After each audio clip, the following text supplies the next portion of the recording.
Click go live. Good evening and welcome, councillors, executive leadership team, community members and council staff to tonight's special council meeting. My name is Councillor Leslie Hewitt and I'm the Mayor of the Hepburn Shire Council. We would like to acknowledge that we're meeting on Jara people country, of which members and elders of the Dja Dja Wurrung community and their forebears have been custodians for many centuries. On this land, the Jara people have performed age-old ceremonies of celebration, initiation and renewal. We acknowledge their living culture and their unique role in the life of this region. I will now invite councillors to stand and read the councillor statement of commitment.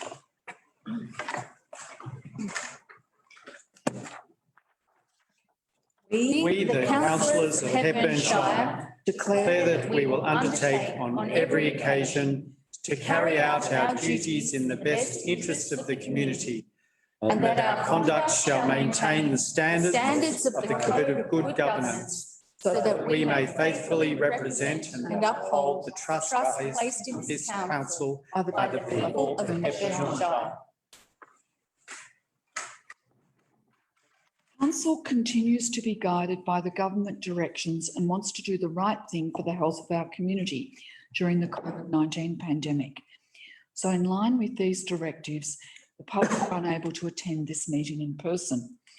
However, in the spirit of open, transparent and accountable governance, this special council meeting is being live streamed on Council Facebook page, and you, the community, will be able to view the proceedings of the meeting, councillor deliberations and voting. The meeting is also being recorded and will be made available on the council website as soon as practical after the meeting. Pursuant to the ministerial guidelines, should technology problems be encountered by the council where there is an inability to be able to broadcast this meeting to the public, then the meeting must be adjourned until resolution or postponed. Council's special meeting will be conducted tonight in accordance with the Local Government Act 2020, the COVID-19 Omnibus Emergency Measures Act 2020, the Minister's Good Practice Guidelines, MGPG1, virtual meetings, Council's governance rules and the Hepburn Shire Councillor Code of Conduct. As tonight is a special meeting, no community participation time will be undertaken. In accordance with Chapter 6, Section 3 of our governance rules, a person, including any representative of the media, must not operate photographic, audio or video recording equipment or any other recording device at any council meeting without first obtaining the consent of the chairperson. And at this point, no one has requested that they would like to record the meeting. Permission does need to be sought if someone wants to take that footage and use it or broadcast it. I also would like to remind everyone that local government decision-making, unlike state and federal government, does not afford the benefit of parliamentary privilege, and hence no protection is afforded to councillors and council officers for comments made during meetings which are subsequently challenged in a court of law and determined to be slanderous. Going to open the meeting with attendance. In attendance, we have Councillor Don Henderson from Creswick Ward, Councillor Brian Hood, Colaban Ward, Councillor Juliet Simpson, Holcombe Ward, Councillor Jen Bray, Birch Ward, Councillor Tim Dryelly, Creswick Ward, Councillor Tessa Halliday, Cameron Ward, and of course myself, Birch Ward. Council officers in attendance. I would now like to introduce council officers who are present in this meeting, council meeting. Mr. Bradley Thomas, our Interim Chief Executive Officer, Mr. Andrew Burgess, the Acting Director of Corporate and Community Services, Mr. Bruce Lucas, the Director of Infrastructure and Development Services, Mr. Glenn Musto, Strategic Planner, and via Zoom, Mr. Chris White, our ICT Manager, Ms. Kristen Fort, the Manager of Governance and Risk, and Mr. David George, Acting Manager of Development and Community Safety. Are there any apologies for this evening's meeting? Through you, Madam Mayor, Bronwyn South, the Manager of Development and Community Safety, is an apology for tonight's meeting. Thank you, Mr Lucas. We note that. As required at any other meeting of council, councillors must declare a conflict of interest at the start of the meeting and leave the meeting when the item is presented to council. Councillors will be required to leave the meeting and return when the item is resolved. At any point throughout the meeting, if any other councillor recognises that they have an indirect or direct interest, they can flag that at that point and follow the same procedure. Councillors, I now ask if any councillor has a conflict of interest to declare if there are any conflicts, if there are any conflicts of interest to declare, may I ask councillors to state which provision of the Act their conflict of interest satisfies and the item on the agenda that they have a conflict in. Does anyone have a conflict of interest? No. Officers that are present, I now ask whether you have a conflict of interest in any of the items presented before council tonight. No, Madam Mayor. So no, thank you. The item on the agenda is 5.1, the C80 Hepburn Planning Scheme Review. And I would like to introduce Mr Bruce Lucas, the Director of Infrastructure and Development Services, to introduce the report. Mr Lucas. Thank you, Madam Mayor. I'll hand over to Glenn Mustoe, our strategic planner, to deliver the report for councillors tonight. Thank you, Mr Lucas. Mr Mustoe. Thank you, Madam Mayor. Yes, I'm here to present the Hepburn Planning Scheme Review. It's otherwise known as Amendment C80 and was prepared by Hepburn Shire Council beginning in early 2019. It is a comprehensive review that provides a policy-neutral translation of the existing planning scheme into the form and content requirements for all state planning schemes. It also considered additional clauses and mapping changes to address land use anomalies and provide logical outcomes to some planning issues within the Shire. Amendment C80 was exhibited in July and August 2020 and 276 community submissions were received. In assessing these submissions, some of the issues raised were accepted by council and removed from the amendment. This includes the removal of the design and development overlay number 6 that relates to land surrounding the Dalesford Waste Transfer Site. It also included the removal of the additional mapping that was proposed for the significant landscape overlays 1 and 2. With the exception of significant landscape overlay text changes, these issues are no longer being considered by the amendment. In October and November 2020, a Planning Panels Victoria hearing took place with presentations from Hepburn Shire Council representatives and from numerous submitters. Planning Panels Victoria took into account all aspects of the proposed scheme amendment, presentations and submissions before presenting their report and recommendations to council. I'd like to note at this point in the officer's report in the background section, the key dates section, there are 2 dates at the end that are meant to read 2021 and they currently read 2020. The panel agreed to the council's position on a significant portion of the amendment without modification. There were 19 recommended changes, however, to the amendment that the panel made.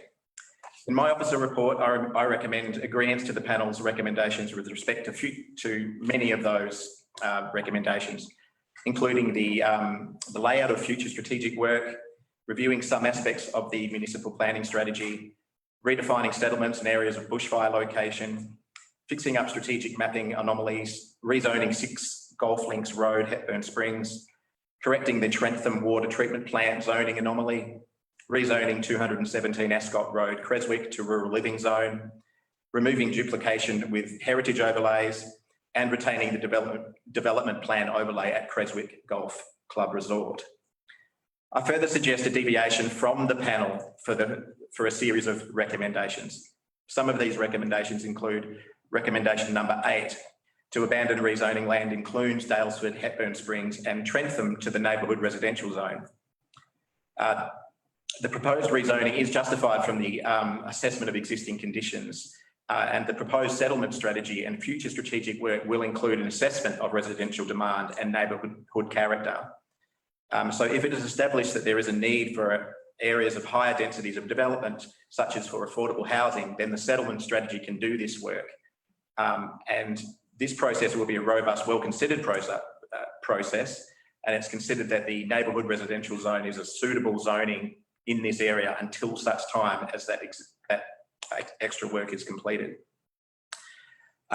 Recommendation 9, I've also recommended a deviation from the panel to apply, their recommendation was to apply a minimum lot size of 40 hectares to land in Area 3, which is the eastern area of the Shire of the current farming zone. The existing minimum lot size in this area is 20 hectares, and it is also the minimum lot size that was exhibited by this amendment.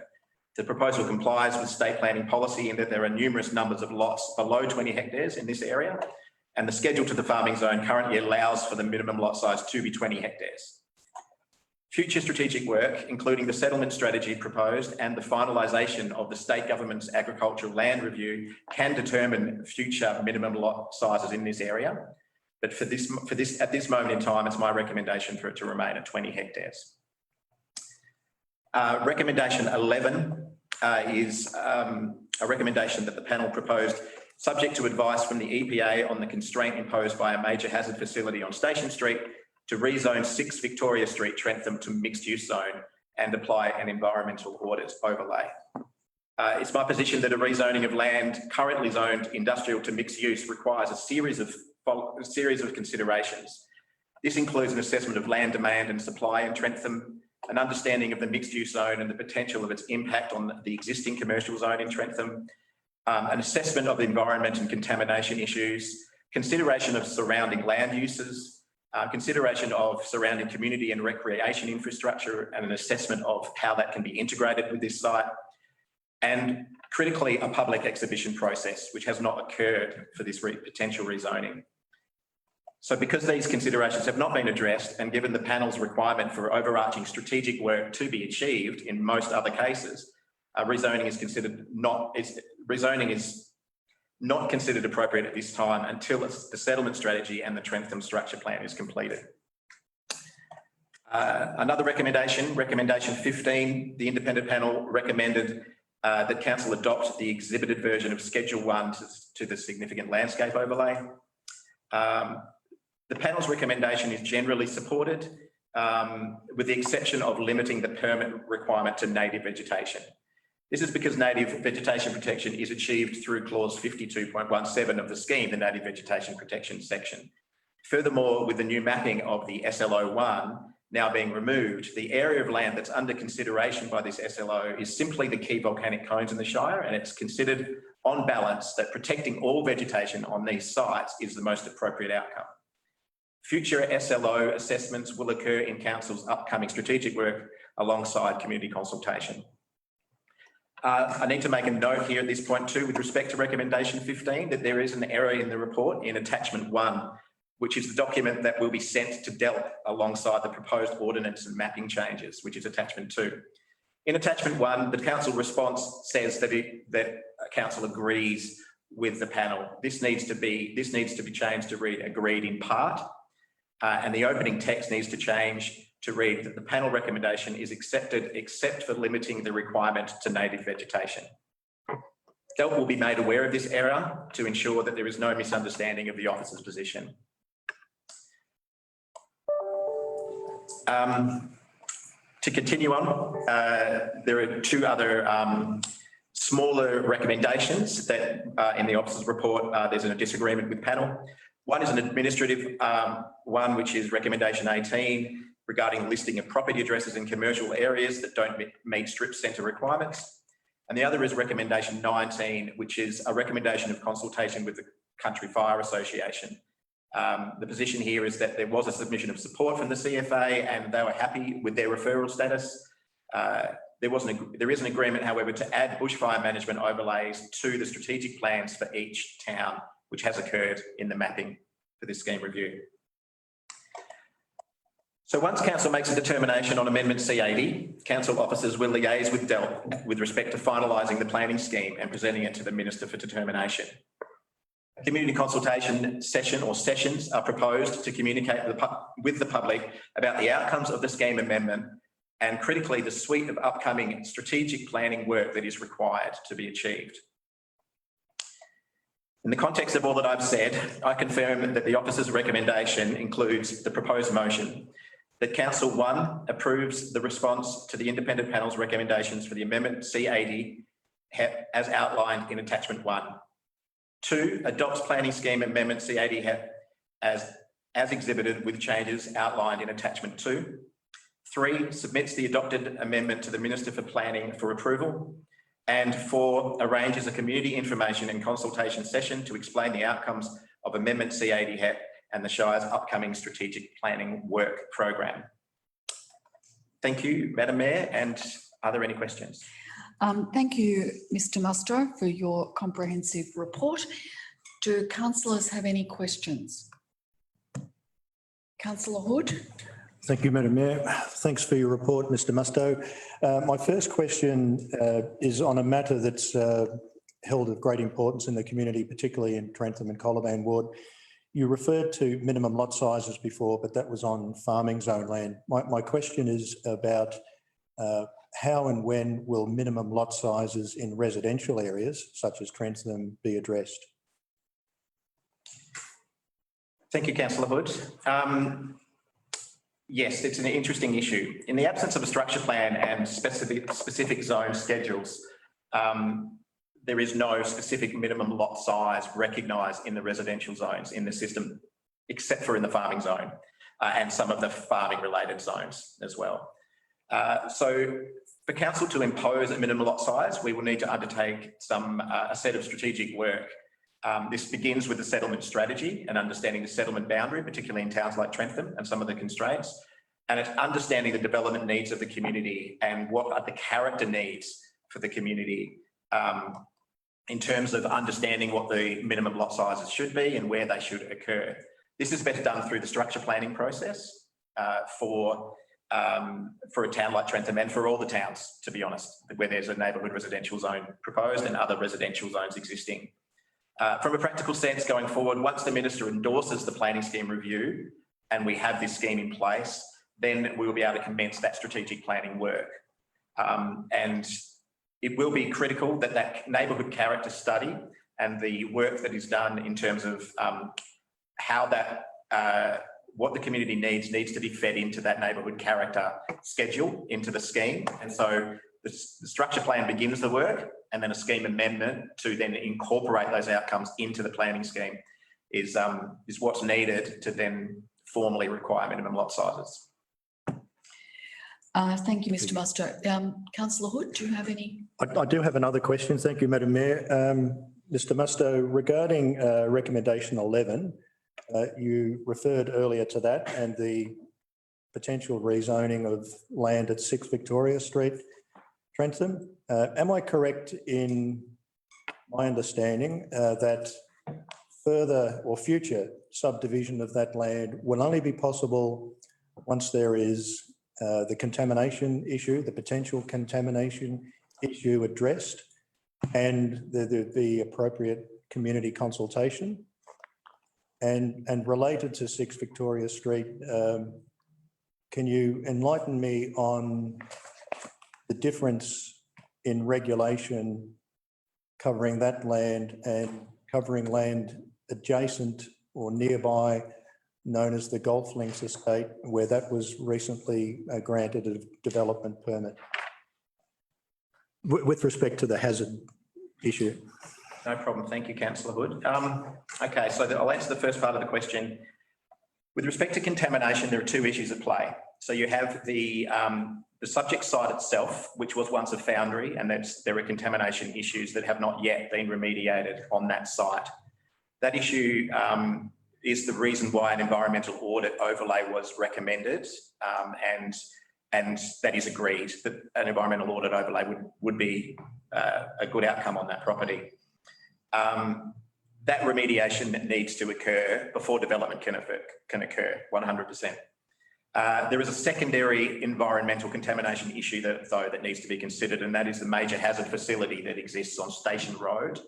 Now that facility is a recognised facility that the EPA have recognised that needs to have an environmental buffer in place, but the work has not been done as to our knowledge at this point as to the nature of that buffer and the extent of that buffer and what type of development should and should not occur within that buffer. until that work is done, it's an unknown. The second issue with regard to Golf Links Road and other potential residential development that may have been closer to that Station Road facility. This issue is, there's been a change in the planning system and the way that the Environmental Protection Authority relates to the planning system.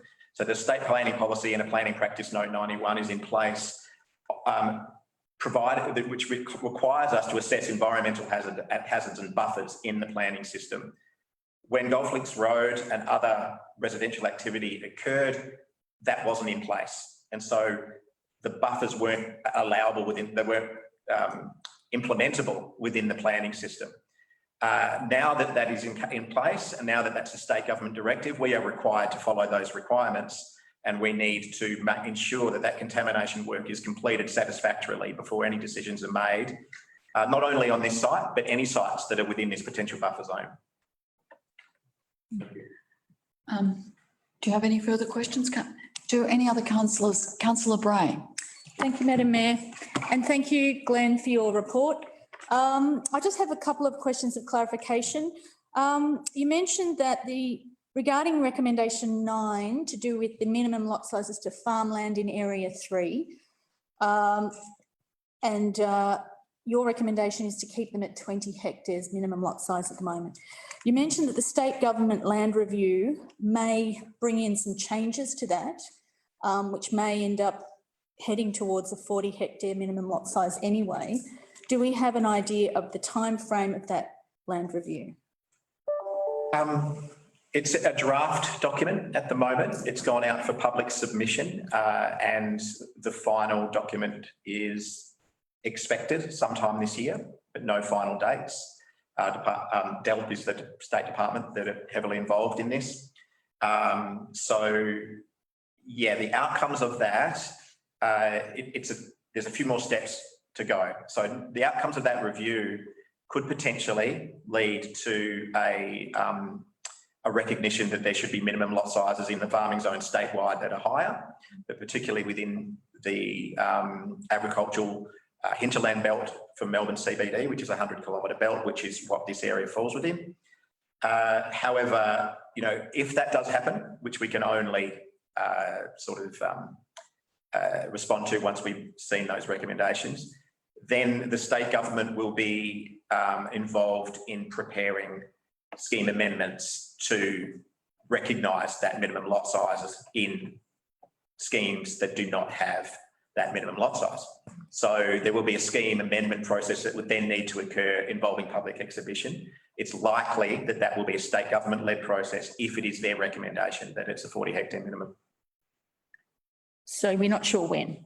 That process, the actual finalisation of that, I mean, it's a 12-month review, 12-month scheme amendment process, plus at least another 6 months before that would happen.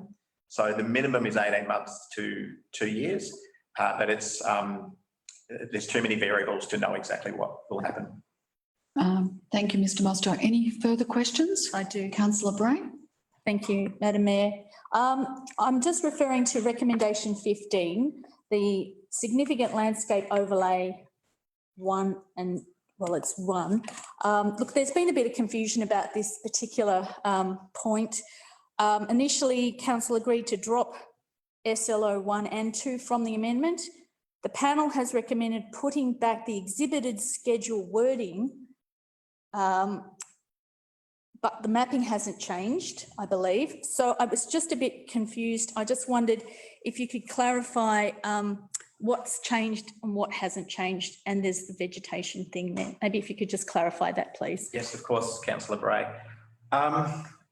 Yes, you're right. What you've said is correct. So panel's recommendation is supported with the exception of the permit requirement for native vegetation. So the SLO 2 has been removed, and SLO 1, the mapping has been removed, and the wording that was proposed in the exhibited document, which the community got to provide comment on, has been retained. The wording that was proposed in that exhibited document included protection of all vegetation. So what the community saw and commented on is ultimately what I'm recommending be delivered. The panel, however, they decided to recommend that to remove the permit requirements for non-native vegetation. So it's only relevant to native vegetation.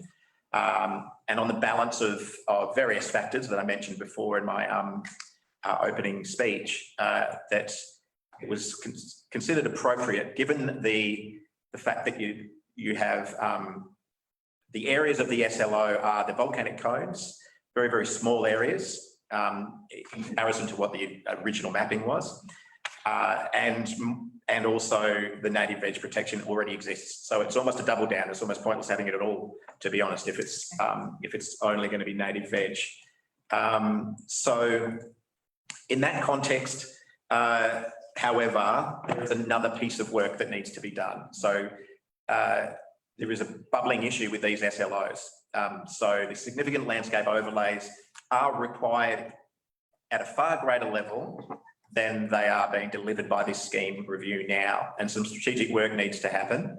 And one of the strategic recommendations in the report is to look at distinctive areas and landscapes, state government engagement to deal with how to appropriately map and deal with the community in terms of the delivery of these SLOs and ensure that everyone's interests are met appropriately. And this piece of work can tie in with some of the agricultural land review, minimum lot size discussions. It's all sort of part of a greater discussion that is in the next stage of work that needs to be done. Thank you. Councillor Bray, you have another question. Thank you. And Glenn, I think that it does follow on from what you've just said, and it possibly partially answers this next question. In the previous council's minutes from September 2020, the previous council noted the significance of Lalgambuk, Mount Franklin and other areas that were significant to the Dja Dja Wurrung Clans Aboriginal Corporation, and they moved a motion to help to support and protect that. The panel has acknowledged that this scheme does not help to protect Lalgambuk or other significant Aboriginal cultural areas. And perhaps your previous answer gives a bit of an indication of where we're going here, but I was just wondering, can you answer what can be done in the near future to protect these significant sites for the Dja Dja Wurrung? Yes, absolutely. Thank you, Councillor Bray. It's clear that work needs to be done on significant landscapes, as I mentioned.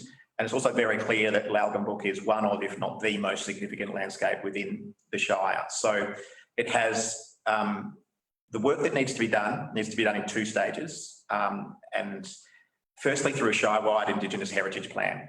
And so Council needs to work with the Dja Dja Wurrung and to understand country, to understand the cultural and social and landform significance, and to make recommendations on protection of those areas of significance. And that's not necessarily just landscape in a traditional sense, but all areas of cultural significance, and provide recommendations on how to protect that within the planning system. That would include heritage overlays, and it could also include significant landscape overlays.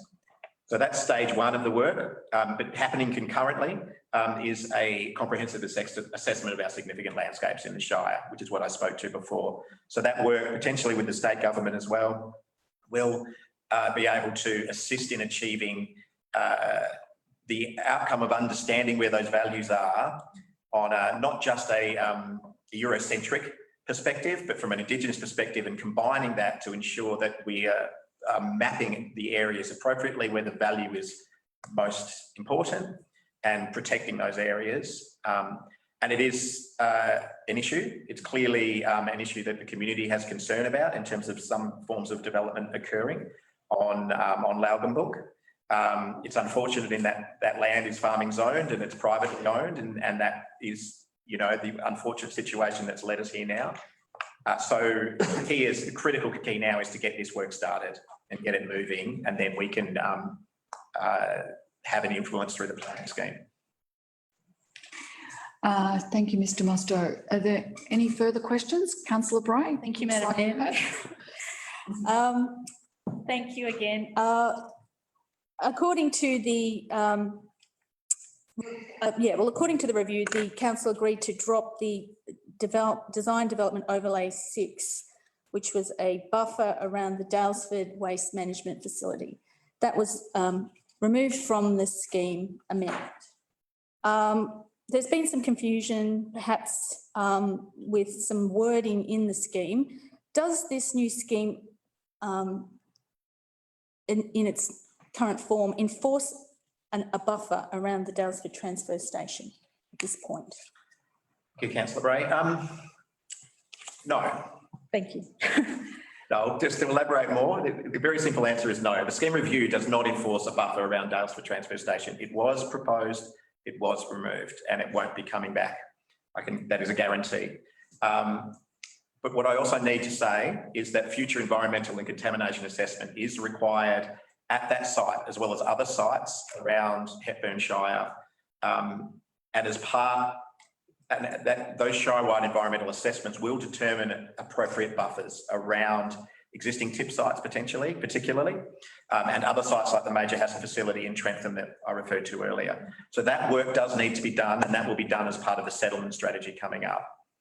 So any future buffer will go through a robust and strong community consultation process through the settlement strategy and then any potential planning scheme amendment. Thank you, Councillor Bray. Do you have any more? I do have just one or two. Thank you, Madam Mayor. Look, this is a short question. Vegetation was not a significant part of this scheme, but I did note in the policy, one of the new policies, the protection of large trees on private and public land. How will this scheme protect those trees on private and public land? So the scheme review establishes that as a priority, and now work is needed to be done to ensure its protection, the protection of vegetation. Native vegetation is protected through clause 52.17, and we're required to follow state government requirements with respect to native vegetation, which is a little bit complicated, but relates to the retention or removal and offset of vegetation, depending on if it can't be retained.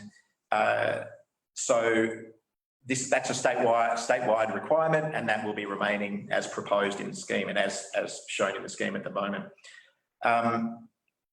So non-native vegetation can and will be protected through significant tree register and the heritage overlay that can accompany the significant tree register, and also through vegetation protection overlays. So significant work needs to be done there. There was work that was done approximately 10 years ago, I'm quoting our biodiversity officer here, with respect to this, to significant trees, but it hasn't been finalised. So we're in a place now with one of the pieces of work we need to do is do the assessments on the significance of trees and roadside vegetation particularly, and how to protect it, and mapping those areas of protection, and then looking at a planning scheme amendment in the future. Okay, thank you. And Finally, one last question. Thank you.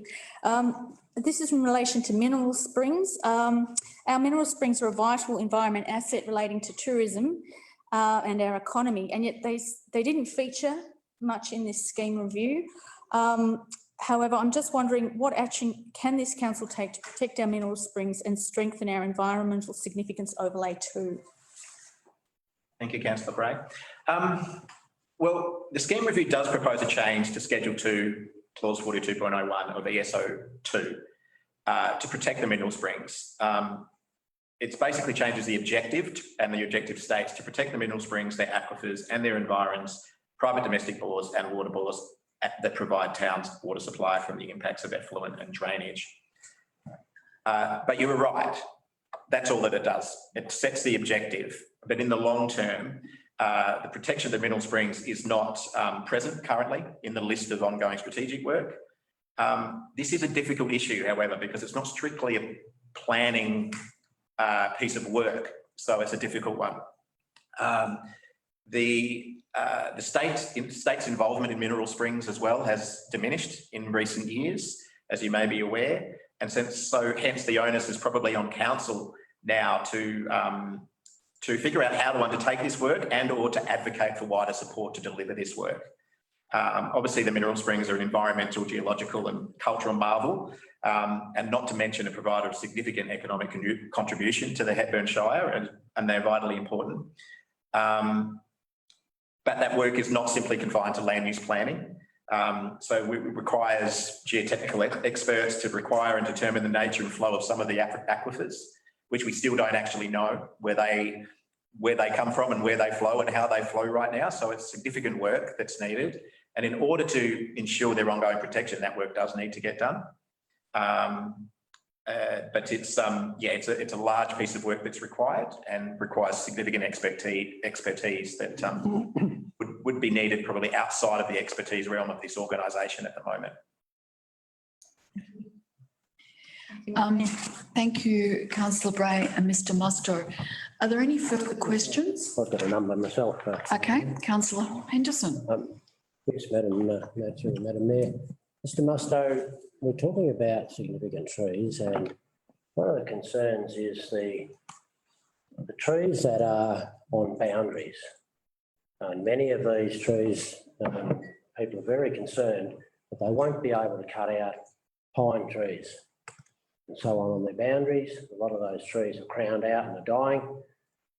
They're concerned that restrictions under this scheme will stop them doing it if we bring in all vegetation.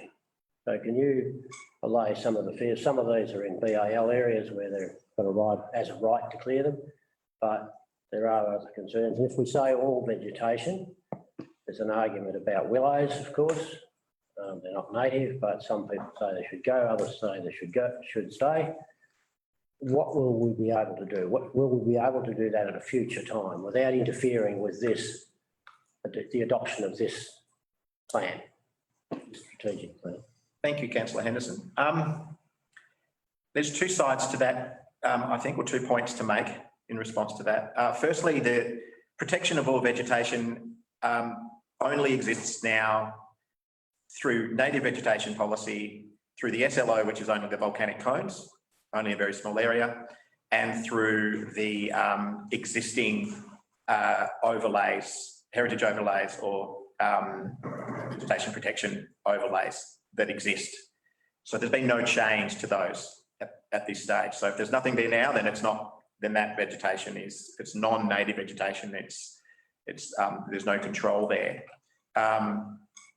But the intention is to do the assessment of the value of the vegetation and then before looking at scheme amendment to then protect it.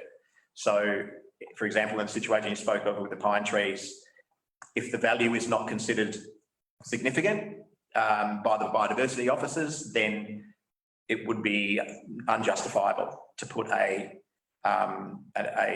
requirement on it to retain that vegetation. So this scheme only sets up the process for doing that. It doesn't actually restrict anything beyond what currently exists. Thank you. Do you have any further questions? Got Yep. quite a number, Madam Mayor. Yes, so, Mr Musto, through you, Madam Mayor, the SLOs, we haven't got the mapping in place, and we've got transmission lines currently being built. And in fact, if I stop asking questions, we might actually get this done and get to a meeting about that very issue. However, what sort of protection will this scheme give, or this strategic plan give, to the construction, not only of backbound power lines, but the proliferation, if we see the Victorian plan to establish microgrids and small things to hook into there. So can this scheme stop people from going out and building these small solar farms, putting up a small wind farm to feed into this? Because that's a big concern that's been raised with me. So can we answer that, or do we have to adopt this strategic plan and then work on the minutiae later of what we can do in there?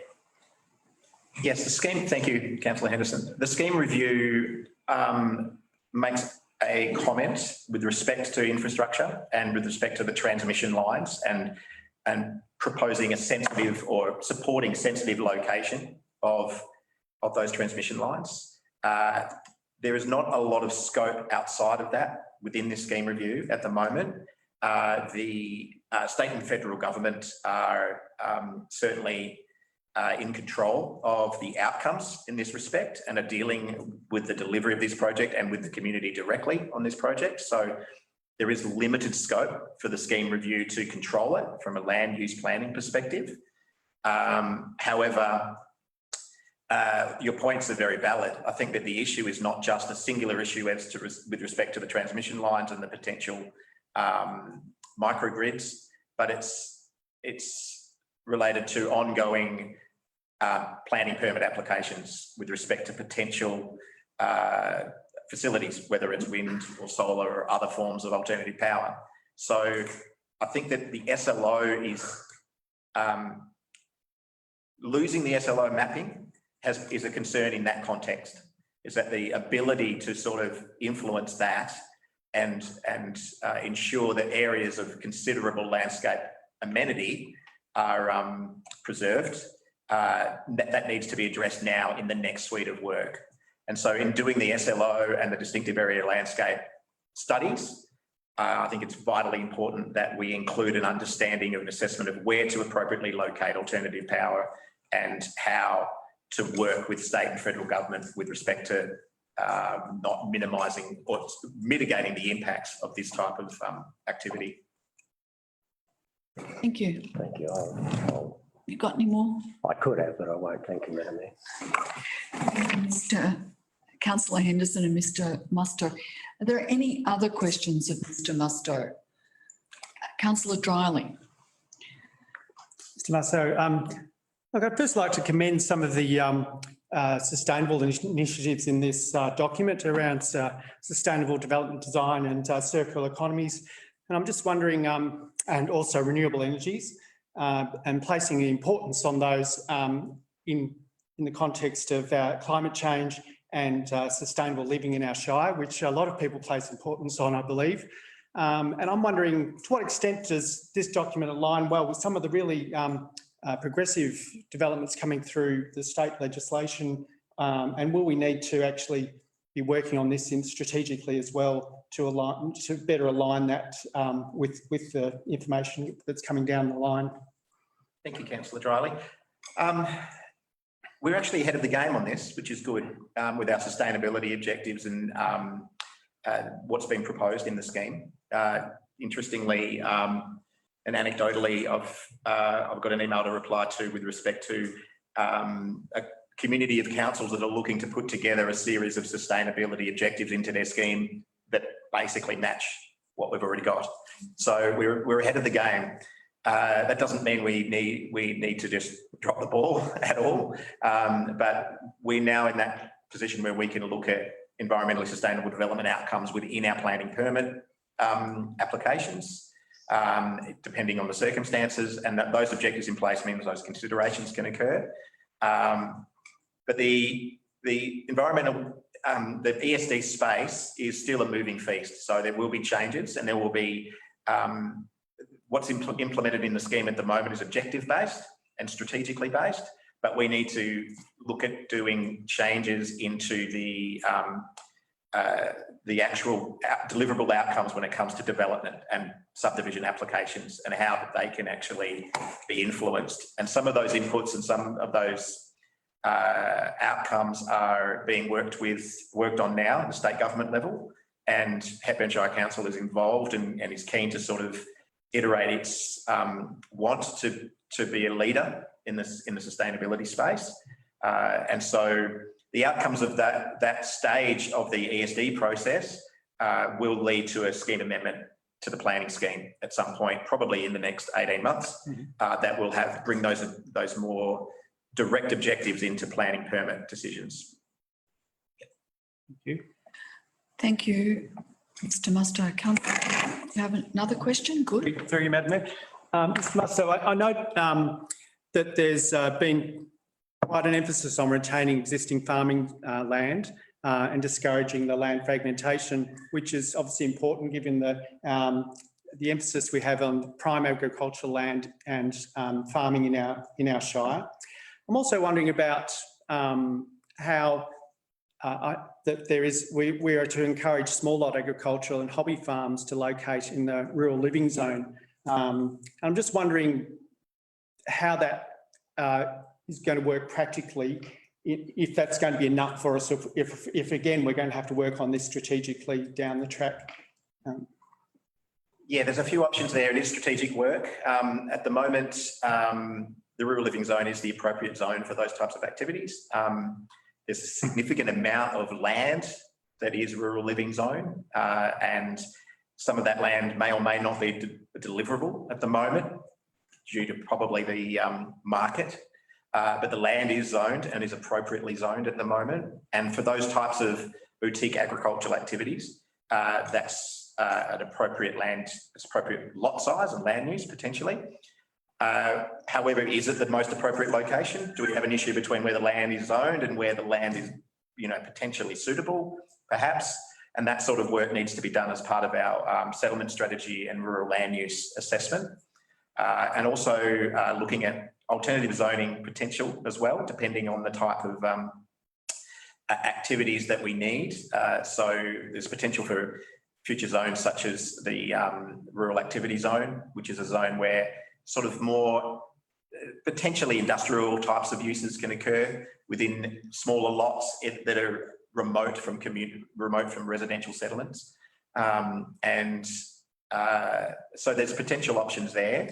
But also the rural land use analysis needs to look at, we're sort of guided a little bit here, particularly in the eastern half of the Shire, eastern third of the Shire, by this 20 hectare minimum thing. So you've got a lot of lots in the eastern section of the Shire that are low, that are well under 20 hectares that are zoned.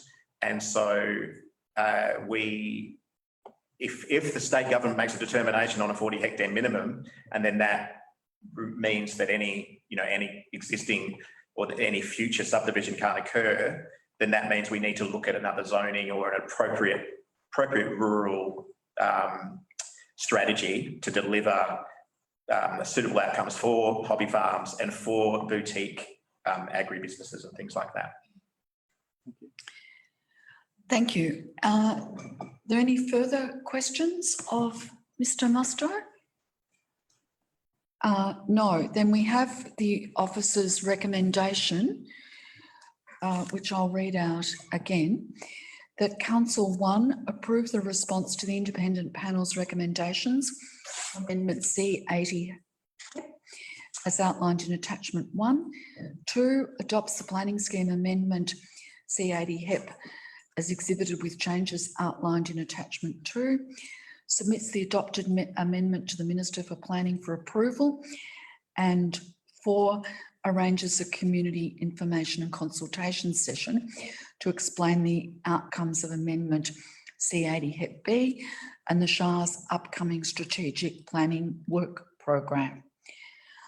I'm in search, Councillor Bray? I was in search of a motion. Do I have a mover and a second at Councillor Bray? I would like to move a motion. Thank you, Madam Mayor. Okay.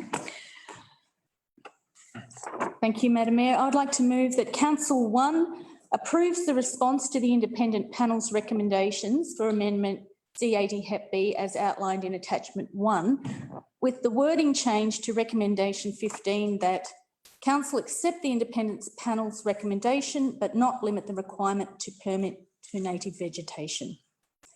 2, adopts the planning scheme amendment C80 Hep B as exhibited with the changes outlined in Attachment 2, and insert at the end of the schedule to clause 74.02 further strategic work of the planning scheme document, the following wording. Undertake a review of the mineral springs and aquifers throughout the Shire to ensure their appropriate environmental and heritage protection. 3, submits the adopted amendment to the Minister for Planning for approval. 4, arranges a community information and consultation session to explain the outcomes of Amendment C80 Hep B and the Shire's upcoming strategic planning work program. And 5, requests officers to prepare a report to Council that outlines the scope and priorities of the strategic planning works program, including settlement strategies, structure plans, heritage and environment studies, and that the report is to be tabled in such time that allows for the resourcing and funding needs to be considered in the preparation of the 2021-22 council budget. Thank you, councillor Bray. And for the members of the public who are watching this, I understand you'll see councillor Bray's motion on the screen, and the wording in bold is the changes to what is in the officer's recommendation. Councillor Bray has moved the motion. Do I have a seconder? Councillor Halliday? Thank you. Councillor Bray, would you like to speak to the motion? Thank you, Madam Mayor. I would, and I would like to take my 3 minutes. Oh, yes, well, I will time you. As the panel has commented in their report, the Hepburn Planning Scheme has been operating largely unchanged for 20 years, end quote. And also, to quote from the review, it highlighted that the current planning scheme is not delivering the outcomes the community desires and that council is aspiring to. It is also not set up to respond to current and emerging challenges such as climate change, bushfire and pressures for development. The Shire is at a crossroads and a risk of losing those unique elements that are so highly valued by the community and that are essential underpinning of the local economy and environment, end quote from the Hepburn Shire Planning Review. So I'm pleased to be able to support this new Hepburn Planning Scheme. While it cannot solve all of these challenges, I believe it is a good first step towards addressing some of these concerns.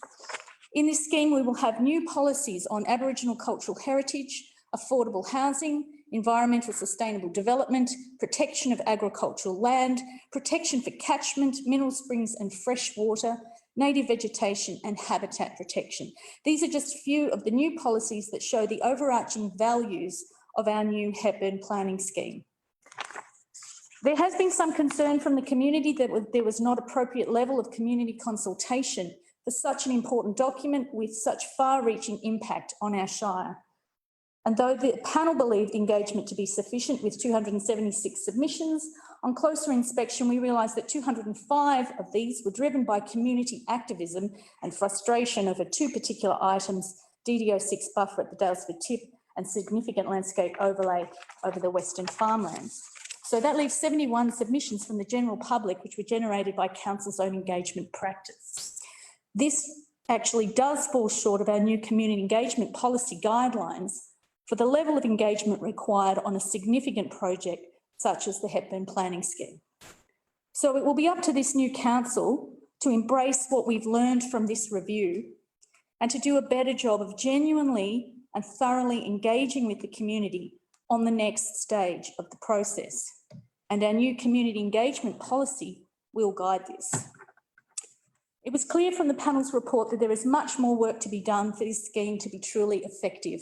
We need a scheme that can protect our unique beauty, protect our valuable land, water and heritage, find the balance between tourism, housing and neighbourhood character, and to direct appropriate development to the appropriate areas. We've heard a list of the technical studies that we need to achieve this.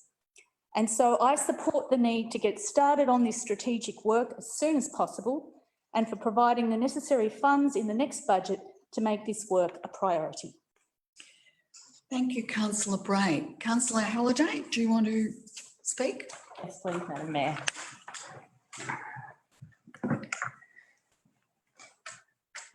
Thank you.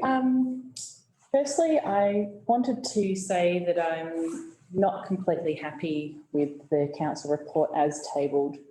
This is due to the unnecessary and insensitive use of embellishments. I believe it is possible to be proud of council achievements without the need to use hyperbole. And there are parts of this process that the council officers should be very proud of.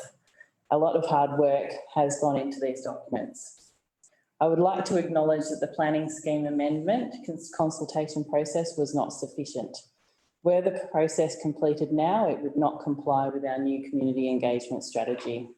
The panel found the engagement acceptable because it met the requirements stipulated in the legislation. The legislation is the minimum requirement for a planning scheme review and should not be what we measure our community engagement against. I would like to acknowledge the frustration of the objectors and I hope that you will engage with the future planning scheme work. Under our new engagement policy, we will report back to the community on what we've heard. We will provide feedback on where input has not been incorporated into the outcome and explain the reasons for our decisions. And we will seek feedback from participants about their satisfaction with the community engagement process and outcomes. The process was less than perfect. However, the document we have in front of us tonight will set us up to the next stage of the planning scheme review and make sure that we are complying with our legislative requirements. As stipulated by the panel, it is critical that future strategic work is conducted in a timely manner and is appropriately resourced by council. I am committed to ensuring that this gets suitably prioritised and work is completed with thorough community engagement as required by our community engagement policy. Thank you. Thank you, councillor Halliday. Does anyone else want to speak? Yes, Madam Mayor, I do, and I actually rise to support the work that's been done in this long and arduous process. I'd also like to commend the work of the previous council, because it's taken 20 years, and since I've been on council, people have been rattling on, and I'm one of them, about getting this work done, because we've been hamstrung by the lack of it. Okay, it's said that we didn't consult properly. Well, I can tell you that many people felt they were very well consulted, and other people, some of them left it till the last minute and discovered it when it actually got onto the council agenda, and then said, well, you know, we better have a say here. So there's a bit of that, but by and large, I must commend the officers for the work they've done. They are professionals, and quite frankly, Madam Mayor, I'm a carpenter. I've got a pretty good understanding of planning, but I like to stick to my trade and think I'm expert in it, and I like to acknowledge the professionalism of our staff. They have a profession and they've done the work very, very diligently. Aside from the fact that some may differ in whether we consulted or not, I still think we've got a good document. I think we've got the basis of going forward. There's one thing that we have missed out on, and I don't think that we perhaps paid attention to the traditional farmers and the traditional farmers' right to farm. And the abandonment of the SLOs was a very big disappointment to me. I know that some people got very angry and upset about the fact that we were imposing further SLOs and a mapping of them. I must say, in hindsight, I wish people had have listened, because this is a very, very important thing when we're dealing with transmission lines and microgrids and all those things. But I'm quite happy that spoken to Mr Musto, and I'm quite happy that that can be dealt with in the settlement agreements. It can be dealt with in our structure plan. So I'm not up here to oppose what my colleagues have done, because that'd be throwing the baby out with the bathwater. I disagree with it and the need for some of it. I do hope that we've got the money in next year's budget, because it's a very expensive thing, probably $900 or $1 million worth of work there. I hope we've got the staff to do it. I hope we're prepared to give up our projects in order to fund it in the next budget. So thank you, Madam Mayor. Thank you, councillor Henderson. Do any other councillor wish to speak for the motion? Yes, Madam Mayor.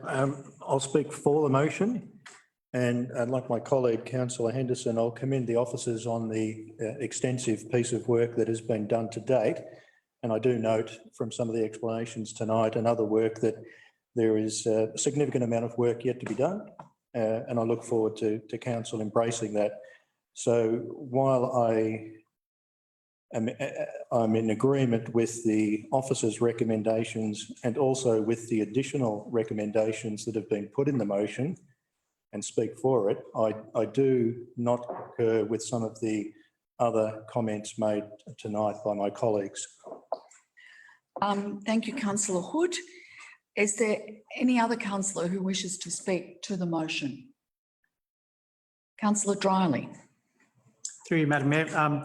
I too would like to support this motion and just express my gratitude to the officers that have, and my fellow councillors as well, and the community who have put in a huge amount of energy and effort into this document. It's been a long time in the making. It's not perfect. The process hasn't been perfect. but we have something to work with, to go forward with, and to do our strategic planning and to keep consulting with our community in better ways and learn from the past. And I really genuinely think that it's, this is an exciting point for us to be at now, to have this document before us and to go forward from this. Thank you, Councillor Dryly. Is there anyone else who wants to speak to the motion? Anyone who wants to speak against the motion? In which case, I will put the motion to the vote. All those in favour, please raise your hand. Councillor Halliday, Councillor Simpson, Councillor Hood, Councillor Henderson, Councillor Bray, Councillor Dryly and myself. So then I note that the motion was carried. There being no other items on the agenda, before I close the meeting, I would just like to thank Mr. Musto for his attendance tonight, for his very thorough explanation of what's occurred and the process, and to acknowledge the sheer amount of work that he has done since the panel review came back in briefing, putting his report together and in briefing councillors and in answering councillors' questions.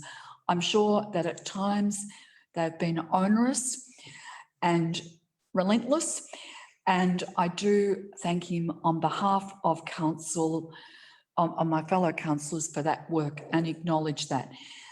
As my fellow councillors have said, we're at the stage where we have a document which we all acknowledge needs further work, but it has, for the first time in 20 years, had a significant review of the Hepburn planning scheme. And as Councillor Henderson pointed out, the previous council initiated this. And it's not just Mr. Musto, it's all the other staff who've been involved in this process as well. Ms. Bronwyn Southey, Mr. Lucas, the plan to place. So I thank you. I thank your attendance tonight and your work. I thank my fellow councillors. I thank all those citizens who took the time to put in submissions, and also thank everybody who's attended tonight, including, I'm sure, the interest from the community, from people who are watching. At that, I close the meeting at 7:05. Thank you.